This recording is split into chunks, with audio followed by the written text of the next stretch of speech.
거에 대해서 얘기해 볼까요?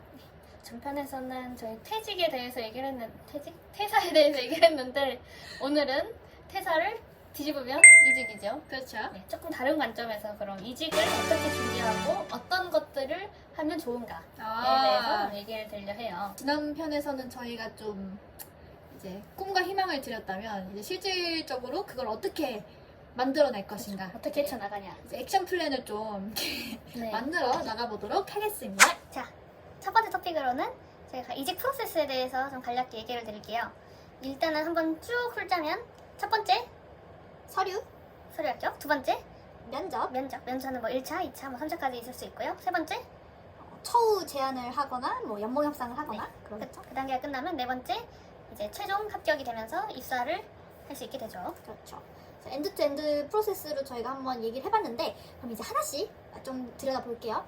특히 외국계 쪽은 오히려 서류가 되게 복잡하잖아요. 사실 국내 기업만 하시는 분들을 봤을 때는 뭐 이런 것까지 써 하는 게 있는데 이제 그런 것들을 몸소 겪으셨던 여기 찐 외국계 이치님이 한번 얘기해 주시죠.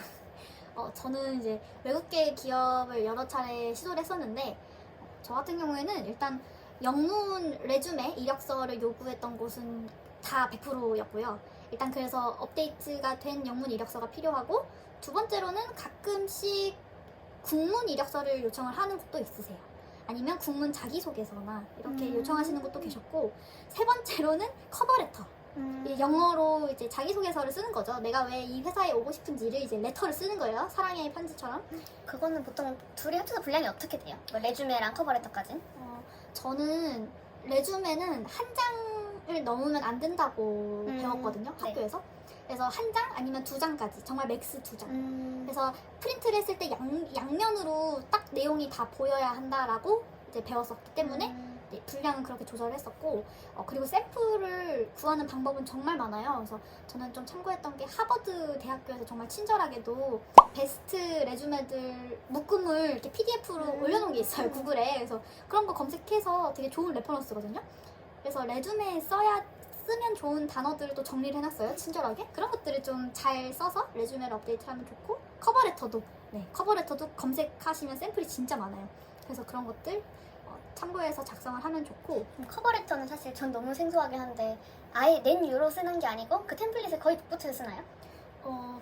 규칙이 다 있어요. 첫 번째는 내 소개 짧게, 그리고 두 번째는 지금 회사에서의 어떤 일을 했는지 직무에 대한 간략한 소개, 세 번째는 내가 이 회사 이 직무에 핏하는 이유, 그리고 네 번째는 뭐 클로징 이런 식으로 이렇게 다 문단마다 정해져 있어요. 그래서 그런 스트럭처를 참고하기 위해서는 이제 뭐 그런 템플릿이 있긴 있죠.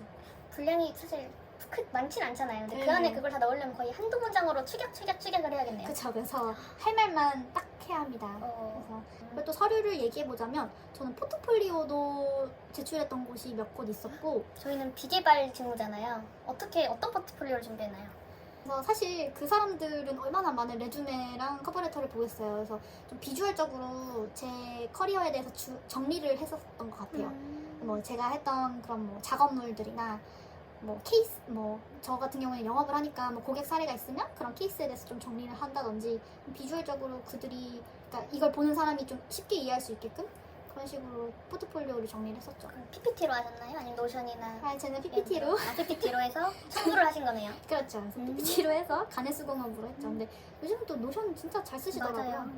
노션, 외부로. 노션 정도만 딱 해도 아주 좋은 것 같아요. 두 번째, 면접이죠. 면접은 어떻게 시작을 하면 좋을까요, 준비를? 사실 저는 말씀드린 것처럼 파워 ENFJ로서 J죠, J. J로서 엑셀을 또 열심히 이용을 했는데요. 면접도 엑셀을 준비했어요. 네, 저는 엑셀을 뭐예요, 저 해서 끔찍한. 이 정도다 이런 식으로 이렇게 정리를 했고요. 그래서 이게 어떤 거랬냐, 일단 나올 만한 질문을 저는 다 대비한 거예요. 근데 왜냐면 사실 이킹님은 즉흥도 되게 잘해요. 되게 약간 능수능란하신 대화 스킬을 가지고 있는데 저는 좀 FM이고 준비가 안 된 말을 잘 못하는 스타일이라 일단 개인적으로 질문 나올 수 있는 거, 자기소개, 이직 이유, 지원 동기, 왜 이 회사에 오고 싶냐, 왜 이 팀에 오고 싶냐, 그리고 이 회사에서 기대하는 게 개인적으로 무엇인지 그런 것들, 그건 사실 커리어 플랜까지 연결이 되겠죠. 그런 것들을 이제 개인 질문으로 정리를 했었고, 두 번째로는 이제 제가 이전 회사에서 했던 경력을 어필을 해야 되잖아요. 그래서 내가 어떤 업무를 했는지를 주요 성과와 주요 그런 KPI 위주로 얘기를 했고, 두 번째는 제가 이 업무를 했을 때 어떤 강점을 가지고 있었는지를 또 정리를 해서 얘기를 했어요. 그리고 이제 마지막으로는 이 회사에 대한 이해, 그러니까 내 경력에 대한 얘기부터 당연히 나오겠지만은 이 회사와 이 직무에 어느 정도 이해를 가지고 있냐, 그것도 되게 포인트가 될 거기 때문에 이 팀이 어떤 팀인지, 그리고 이 팀에서 어떤 것들을 요구하는지를 또 짜르르 정리해서 거기에 맞는 제 능력을 좀 매칭을 했었고, 마지막으로는 이 기업에 대한 이해, 이 기업이 어떤 업무 영역을 가지고 있고 그중에 내가 담당할 프로덕트는 어떤 제품이고 어떤 배경을 가졌고 이 제품과 경쟁 제품은 어떤 것들이 있고 그거에 대한 이 제품의 장점은 무엇이고 그런 것들, 그리고 아쉬운 점, 무조건 꼭 아쉬운 점만 물어보거든요. 이 제품이 어떻게 개선되면 좋겠냐, 그것까지 준비를 해서 갔던 경험이 있어요. 와 정말 파워제이. 파워제이입니다. 이렇게 슬픈 하면 제이예요 정말. 이렇게 하면 면접 떨어질 일이 없을 것 같아요, 진짜. 제가 한 가지 조금 면접을 준비하면서 제 자신에게 좀 아쉬웠던 점은 저는 되게 사실 제의는 아니거든요. 네. 되게 즉흥적이고 이렇다 보니까 되게 객관화된 팩트 전달에는 조금 어려웠던 것 같아요. 예를 들면 수치 이런 거 있잖아요. 숫자. 몇 퍼센트가 좋아졌나요? 뭐 몇 퍼센트를 달성을 했나요? 얼마를 했나요? 뭐 아니면 몇 명이나 이런 걸 봤나요? 뭐 이런 정말 수치화된 정량화된 그런 데이터들을 많이 물어보셨는데 그런 질문들에 대해서는 사실 제가 준비를 많이 못했었거든요. 그건 사실 미리 좀 준비하고 써놓고 기억해야 할 수 있는 거니까. 그래서 굵직굵직한 그런 퍼포먼스들은 좀 미리미리 수치화를 시켜서 정리를 해놓는 게 되게 중요한 것 같아요. 그래서 저 같은 참사가 안 일어나면 좋을 것 같고, 그 Y 이 직무 왜 이 이 회사 뭐 왜 지금 이직할 거니 뭐 이런 거 되게 많이 물어보거든요. 그래서 저희가 전 영상에도 이제 꿀팁으로 좀 얘기를 했지만, 이직하는 목표가 정확하지 않으면 그러니까 내 안에서 정리가 안 되면 이런 질문들에는 이제 수도 없이 당하는 것 같아요. 맞아요. 할 말이 없어지죠. 맞아요. 진짜. 근데 제일 중요한 지문이잖아요, 사실. 진짜. 나의 경력이나 이런 것보다도 어떻게 보면 진짜 Y 이 회사고 너가 진짜 왜 이 회사 올려 하는 거고 이 직무 왜 하려고 하는데 맞아. 그게 확실하지 않으면 그냥 이 사람 자체가 약간 밍숭해 보여요. 그냥 의지가 없나? 뭐 하기도 하고 와서 그냥 잠깐 꿀 빨다 가려는 사람인 건가? 뭐 하는 그런 인식도 있고. 맞아요. 그래서 그런 목적을 확실히 하시고 면접을 준비하면 좋으실 것 같고요. 부가 질문으로 네. 면접을 몇 차까지 보셨어요? 그리고 각 차수마다 어떤 분들이 와서 어떤 질문을 주로 하셨는지. 전 가장 많이 봤던 게 4차? 4차까지 봤던 그럼 케이스였고, 어떤 걸로 진행되는 거예요, 각자? 저는 하나 빼고는 다 화상으로 봤었고요. 네. 그리고 처음 한 2번은 실무분들이 들어오셨고, 같이 일하게 될 팀원분들인가요? 네, 팀원분들이나 아니면 관련되어 있는 팀에서 뭐 리더급들이 들어오셨었고, 그래서 저는 사실 그것도 되게 신기했어요.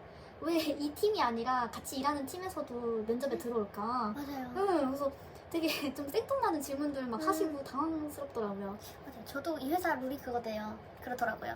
면접에서 꼭 다른 부서의 리더급 한 분은 꼭 넣어야 된다. 그래서 그분의 다른 뷰도 같이 봐야 된다. 근데 사실 그분의 의견은 그렇게 중요하지 않다는 것까지 얘기 듣긴 했어요. 근데 이제 그런 당황하는 모습도 다 면접에서는 보여지기 때문에 또 그걸 또 잘 슬기롭게 헤쳐나가야 면접에서 성공을 하겠죠? 그리고 저는 외국분들도 들어왔었어요.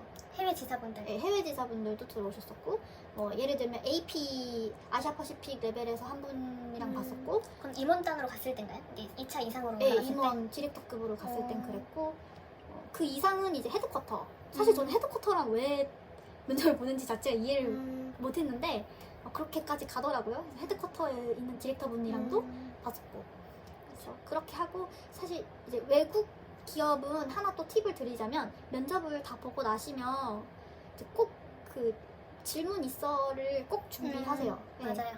네. 거의 진짜. 공통인 것 같아요, 그건. 질문 있어요? 이러는데 아니 없어요. 맞아요. 이러면 이제 안 되기 때문에 꼭 그 질문은 준비를 하셔야 되고, 맞아요. 혹시 거기 엑셀도 있나요? 했죠. 와 그 정말 질문, 뭘 질문할지도 지독하다. 그렇죠. Q&A 3개, 한 5개 준비했네요, 와 제가. 많이 준비했다 진짜. 근데 레퍼토리 있는 것 같아요. 그 어떤 질문을 할지에 대해서는 저는 무조건 KPI가 무엇인지, 이 팀의 KPI가 무엇인지는 좀 네, 무조건 어떤 것 같고, 저는 그리고 팀원에 대해서도 좀 관심을 보여주는 그런 걸 좀 포지셔닝을 했어요. 팀원이 몇 명 있고 주로 어떤 분들과 많이 일하게 될 건지에 대해서 물어봤고, 시장에서 경쟁이 이런데 이런 건 어떻게 디펜스를 하고 있냐 뭐 이런 것도 물어봤었고, 정말 있어 보이려고. 네, 맞아요. 그렇죠? 그래서 질문 그 질문이 진짜 궁금한 걸 묻는다기보다는 그 질문을 통해서 내 이 회사에 대한 이해도와 관심도를 좀 어필할 수 있다인 맞아요. 것 같아요. 그 질문을 잘 준비하는 것도 맞아요. 중요합니다. 잘 설계하시는 것도. 또 저는 해외에 지사에 있는 분들이랑은 면접 보고 나서 땡큐 메일을 꼭 썼어요. 그분들이 메일을 안 알려주시잖아요. 네. 그러면 이제 링크드인 찾아가지고. 이런데 프로필이 보통 있으시거든요. 그래서 아니면 리크루터한테 물어봤어요. 음. 나랑 이거 봤던 분 컨택 정보 좀 알 수 있니? 하면 보통 선뜻 알려주시더라고요. 그래서 그런 분한테 이제 땡큐, 너의 시간과 이런 기회 너무 고마워, 나를 꼭 뽑아주련? 뭐 이런 식으로. 그래서 이것도 구글링을 하시면 또 샘플이 많아요. 그래서 땡큐 메일을 꼭 쓰시길 바래요. 이제 또 제일 중요한 또 프로세스가 하나 남아있죠. 그게 바로 이제 처우 제한 연봉 협상을 하는 부분인데, 사실 여기서 되게 처음 겪어보는 부분이잖아요. 사실 맞아요. 면접까지는 뭐 이래저래 다 경험을 했었지만, 그래서 연봉에 가면 좀 다들 멘붕을 겪는데, 뭔가 무섭죠. 이직하려고 했던 이유 중에 하나가 이제 연봉을 올리는 거였잖아요. 그래서 지금 연봉 대비 내가 몇 프로는 올리겠다라고 이제 일단 목표치를 잡았었고, 그 이상을 불러야겠다라고 생각을 했고, 내고를 할 때 우리가 보통 이제 최저를 부르고 최고를 부르고 이제 서로 이렇게 맞춰가잖아요, 그 간극을. 그래서 저도 제가 생각한 나한테 줄 수 있는 최고치를 이제 카운터 오퍼로 제가 날렸었고, 처음에는 이제 HR에서 이제 이메일로 이 정도 너에게 오퍼를 주고 싶어라고 이제 간단하게 와요. 그러면 이제 그때부터 저도 회신을 하고, 나는 이런 이유로 이 정도 받아야 돼. 그러면 또 상대방 HR에서 이거는 뭐 내부 프로세스 아니면 뭐 좀 우리가 여기까지 맞춰볼 수 있어. 이렇게 계속 이렇게 왔다 갔다 하는 거죠. 그래서 이 정도는 좀 할 만큼 했다 싶었을 때 멈추고, 그래 우리 사인하자 했어요. 그럼 그 과정을 다 메일로 하신 거예요? 네, 저는 다 메일로 했었고, 그 메일로 구체적인 그 수치까지 얘기를 하시면서 하는 거예요? 네, 정확하게 금액이 다 써져 있어요. 보통 몇 %까지 올리는 걸 목표로 하셨어요? 저는 한 20%는 올리자라고 생각을 했어요. 왜냐면 이렇게 표준이 20%인 것 같아요. 그렇죠? 그 정도가 아니면 사실 이직하는 게 큰 의미가 있나 싶었어요. 음. 저는 또 직무가 같았기 네, 때문에 그쵸. 그랬던 것 같고, 여긴 또 다른 목적이었기 때문에 또 맞아요. 뷰가 다를 수 있죠. 저는 사실 돈 좀 깎이더라도 다른 음. 직무 가고 싶다 컸어요. 왜냐면 문과 쪽, 비개발 IT에서는 사실 영업이 가장 돈 많이 버는 텐데, 아니 개발적. 비개발이니까. 그래서 영업이 제일 많이 버는 데인데, 난 지금 영업이었기 때문에 내가 다른 직무로 옮기면 이것보다 못 벌 수는 있겠다라고 생각은 했는데, 사실 그렇게 생각할 것도 아니었던 것 같아요. 그냥 나는 최대치를 한번 질러보고 안 되면 타협을 했었어야 되는데, 너무 첫 이직이라 해서 자신감이 없었던 거죠. 자신감을 가지세요. 자신감을 가지세요. 저는 사실 이 연봉 협상하는 프로세스가 한 2, 3주 걸렸어요. 그래서 계속 오퍼레터를 안 주더라고요. 그래서 전 사실 내 입사가 취소됐나? 너무 튕겼나? 네, 좀 그러긴 했는데 결국 왔고, 그때부터는 사실 뭐 거의 이직이 확정된 거고, 입사 날짜를 이제 또 정해야 되죠. 네. 입사 날짜가 또 되게 트리키하죠. 그쵸. 그쪽에는 최대한 좀 늦게 얘기하고, 이쪽에는 좀 최대한 빨리 얘기를 해서 그 중간에를 저희가 유일한 직장인의 방학 기간을 가질 수 있는 시기이기 때문에. 그쵸. 어떻게 하셨어요? 저는 한 일주일 정도 쉬었습니다. 그래서. 너무 짧게 쉬었어요. 네, 네, 그런 얘기를 들었어요. HR은 사실 그 인사팀은 우리 하나를 유치하려고 사실 리소스를 엄청 투입했는데, 이게 물거품이 되는 거에 대한 리스크가 사실 훨씬 크다. 우리랑 뭐 튕겨서 돈 맞춰주고 입사일 맞춰주고 하는 게 사실 훨씬 더 그들한테는 효율적인 선택이기 때문에, 맞아. 굳이 우리가 이미 그들이 너에 대한 시간을 다 투입한 상태에서 우리가 너무 쫄 필요는 없다. 그런 얘기를 많이 들었던 것 같아요. 나중에. 자신감을 가지세요. 그러세요. 저희가 이제 이직을 그래도 성공적으로 했잖아요. 다사다난한 모든 과정을 거쳐서. 그럼 이직하고 나서 처음에 힘들거나 슬럼프에 빠지거나 아니면 힘들었던 점이 있나요? 전 사실 이직하고 이렇게 힘들 줄은 몰랐거든요. 전 사실 탄탄대로일 줄 알았어요. 행복 회로를 막 돌렸죠. Yes. 그러나 그것은 오산이었습니다.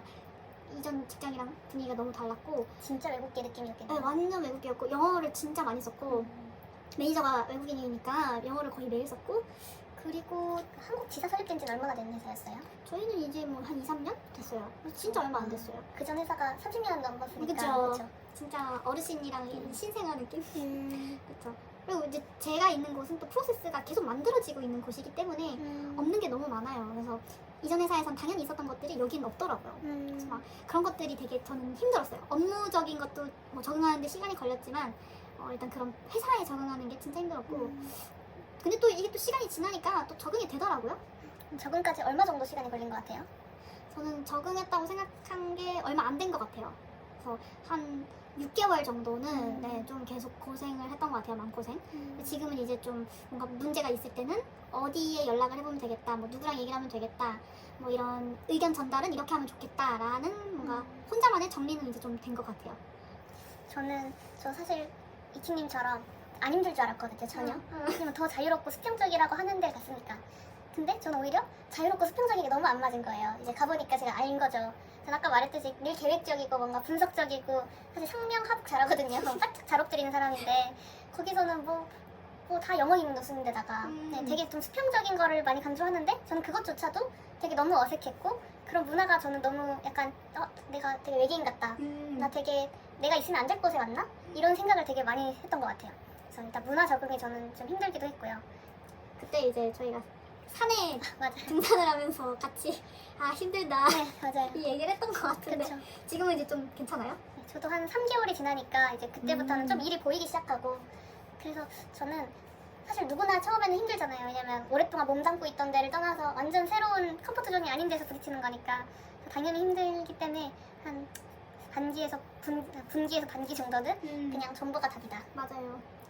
전보가 답인 것 같고 근데 또 좀 다른 시각은 이직했는데 진짜 안 맞는 경우도 있잖아요. 그쵸? 그런 경우에는 그냥 빨리 퇴사하시더라고요. 맞아요, 맞아요. 네, 저희 아는 분 중에 한 분도 대기업으로 가셨다가 좀 너무 안 맞아서 한 6개월도 안 돼서 이렇게 외국계로 또 가시더라고요. 그렇게 결단 있게 딱 뭔가 빨리 아니다 싶을 땐 빨리 가시는 것도 이직 후에 필요한 결정이지 않을까 또 싶습니다. 그럼 마지막으로 궁금한 게 슬럼프가 왔을 때 특히 이직하면 당연히 오는 슬럼프에서 어떻게 극복했는지 아니면 그때 마음가짐에 대한 팁이 있을까요?